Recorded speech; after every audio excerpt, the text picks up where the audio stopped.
Hello and welcome to this week's featured film in our ongoing Beyond the Bay virtual film series.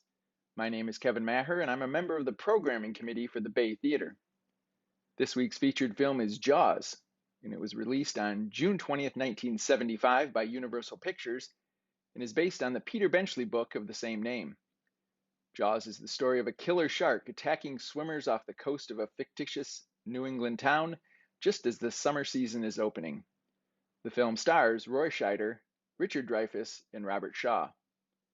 While Jaws is synonymous with movie terror, it almost had an entirely different name, as Benchley submitted more than 200 titles to editors, including The Stillness of the Water, Silence of the Deep, and Jaws of Death, before settling on the simplicity of Jaws. Benchley based the book on actual events, including the shark attack off the Jersey Shore in 1916 and the killing of a 4,500-pound shark off Montauk in 1964. Producers David Brown and Richard Zanuck chose Steven Spielberg to direct the film based on his film feature debut, Duel, which was made for TV and featured a psychotic truck driver out for revenge. Spielberg initially turned down the project because he didn't want to be known as a trucks and shark director. He eventually signed on and was given a $3.5 million budget and a 65-day shooting schedule, beginning in early May 1974. A Christmas season release was planned for later that year. Casting the film proved difficult after Timothy Bottoms, Jon Voight, and Jeff Bridges all turned down the role of Hooper that eventually went to Richard Dreyfuss.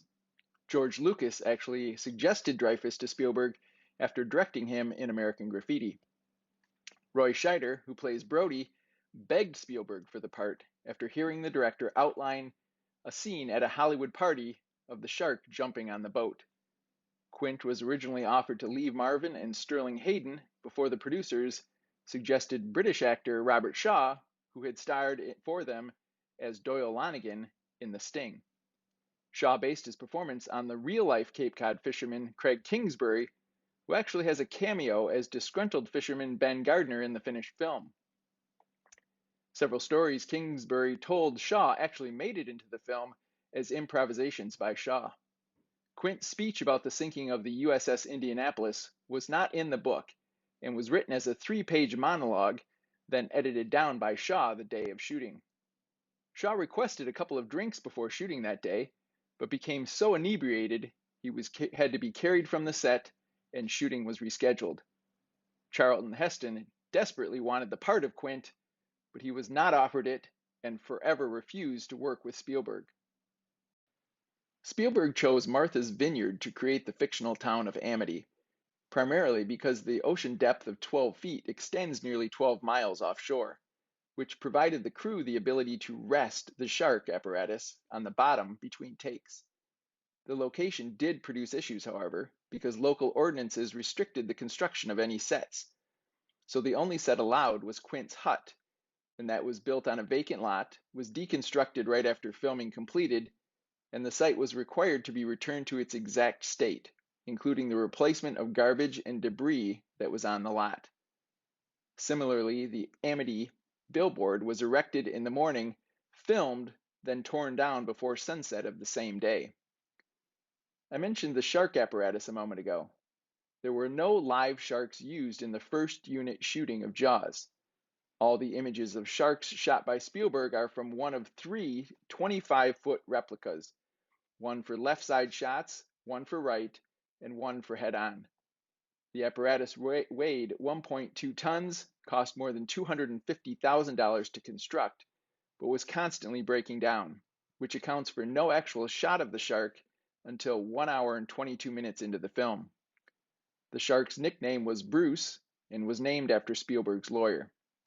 Bruce caused production delays, which stretched the aforementioned 65-day shoot to a whopping 159 days, and the budget to balloon to $8 million. In retrospect, still a bargain. The ballooning shooting schedule led to shortcuts and cost savings, most notably the size of Quint's boat, the Orca.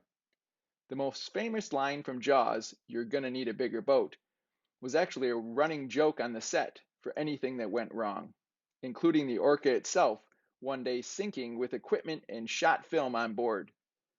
Scheider actually improvised the line, changing it from the joke, "We need a bigger boat," to the now more famous version, and Spielberg liked it so much he kept it in the film from its only take. In post-production, Spielberg turned to John Williams to score the film, but he was very disappointed by the simple E and F theme and asked Williams to change it. Thankfully, Williams prevailed. An iconic theme was saved. He won the Oscar for the score, and the two have worked together on nearly every Spielberg film since. The extended shooting schedule precluded a Christmas release, so the film was bumped to summertime, the normal season when studios historically dumped second-rate product into the market. In a gambit that would change movie history, the producers were able to secure more than 400 screens for the opening, the first film to ever open so wide.